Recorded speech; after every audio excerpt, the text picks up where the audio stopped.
Hey everybody, Placebo Effect channel. My name is Ruben, and I'm glad to have you with me. I wanted to put together what I call like an episode one of the channel.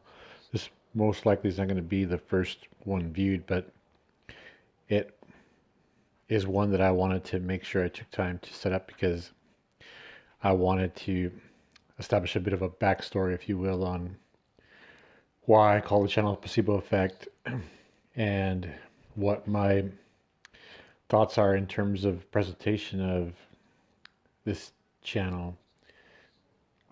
So, first of all, I want to definitely get across quickly that I am a Christian and I am called to give testimony on the miracle of Jesus Christ and the salvation that we receive in believing in Him. And this is the medium in which I'm choosing to do that. But also, I just have this compelling need to just share my story with people, and I really hope that there's just an audience for that. One thing that I want to preface in terms of the delivery style is that my intent will mostly be just to share my own thoughts, opinions, testimony on my worldview, my life view, and to avoid that kind of talking at you mentality. I've noticed in certain YouTubers that there's just kind of an attitude of needing to talk down to their audience. That's just not my style. So I hope that makes me a little bit more relatable, and I hope you just enjoy what I have to say. If I happen to change the lives of anybody listening to this, and can get even just one person who's not a current believer to follow Jesus, then that's going to be just an unimaginable blessing. So again, I am glad for you to be listening to my channel. So as far as the placebo effect is concerned, reason why I came up with that label for the channel is essentially just one, doing research on placebos, and two, understanding how I've tied it into my view of understanding God. And so, first of all, the placebo effect, right? There's been quite a bit of research that's been done on the placebo effect. Now, the placebo effect in and of itself has been used for a long time, predominantly in clinical trials, where essentially if you have a clinical trial and you've got a group of folks that they're trying to sample a particular drug that will provide X benefit, then some people in the trial will actually get the intended drug that they're trying to promote to market, and then other folks will get essentially a sugar pill. But the control group is all being told the same thing as far as the value of product X. And so the application of placebo works in the sense of people that believe they are taking it for a prescribed benefit. There's going to be a certain percentage of those people that are actually going to manifest that benefit.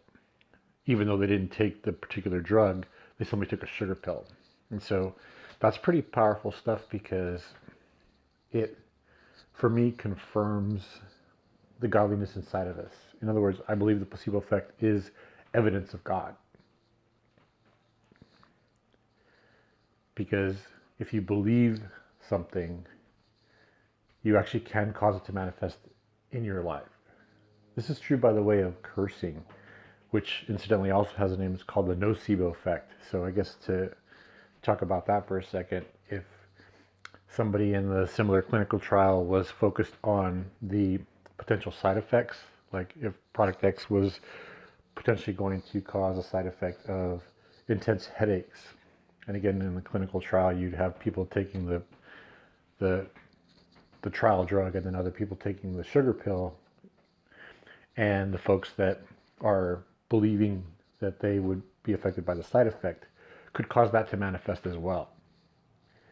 And so they would take a sugar pill, but then they'd experience intense headaches almost immediately. And so that is an example of how the power of God inside of us can also cause us to be cursed as well as being blessed. And there's actually some scriptures behind this.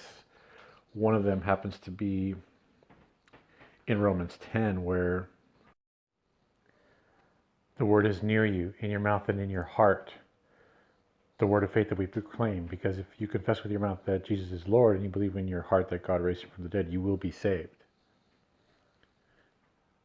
And this is essentially also referencing back to Deuteronomy 30, which talks a little bit more in depth about the blessing and the curse as part of the Word of God. And I like the passage in Deuteronomy. It starts with Deuteronomy 30:11. For the commandment that I command you today is not too hard for you, neither is it far off. It is not in heaven that you should say, who will ascend to heaven for us and bring it to us, that we may hear it and do it. Neither is it beyond the sea that you should say, who will go over the sea for us and bring it to us, that we may hear it and do it. But the word is very near you. It is in your mouth and in your heart, so that you can do it. It being the word of God. And the word of God itself, incredibly powerful, right? I mean, if we think about Genesis, God spoke the universe into existence, right? So God's power is in the word of God. Also, to some degree, the breath of God as well, right? The breath of life. We all have that as well. And so that these two chapters just refer to the nearness of the word of God being in our mouth, and that we simply need to confess. And this, along with belief in our heart, causes the truth to be in action. So definitely in the terms of Jesus Christ. But for those who believe in other things, there's a lesser degree of this power, and that kind of ties back to the placebo effect. And how we in today's world tend to have a tendency to just believe in so many other things, especially people who don't even believe in God. Like, they're quick to just believe in other things. And in a society where we have ailments or afflictions, or there's a desperation to have quick healing or quick results, say in weight loss, for example, then the placebo effect has been exploited, unfortunately, in that context. People can take over-the-counter pills that will promote certain things, potential nutrition, health stores, definitely in the weight loss industry, right? You take a weight loss pill and you're supposed to lose all this kind of weight, and most of that is actually probably more placebo effect than actual ingredients. And so in this context, again, back to the evidence of God is where I firmly believe that if you believe in something, and if you confess with your mouth, and you believe that in your heart, then you can cause something to manifest. And that is because of the power of God. And that is most truly manifested in Jesus Christ. So Jesus Christ is not a placebo effect in the sense of that you just believe in something and it happens. I believe Jesus Christ is the truth. And when you experience the truth, then you understand the true godliness of the power of the Word of God. But to a lesser degree, the placebo effect in action occurs regardless of whether you believe in God or not. And that's really coming back to full circle as to why I named this channel Placebo Effect, is to try to help people who are not Christians come into Christianity and just kind of understand, hopefully through similar life experience, how you have had this power of God inside of you the whole time, and you just need to let it out to its maximum potential by understanding the truth of Jesus Christ. So anyway, I wanted to just establish where I'm coming from with this channel, and I hope that you guys are blessed this day. May God bless you, and I'll talk to you again in another episode.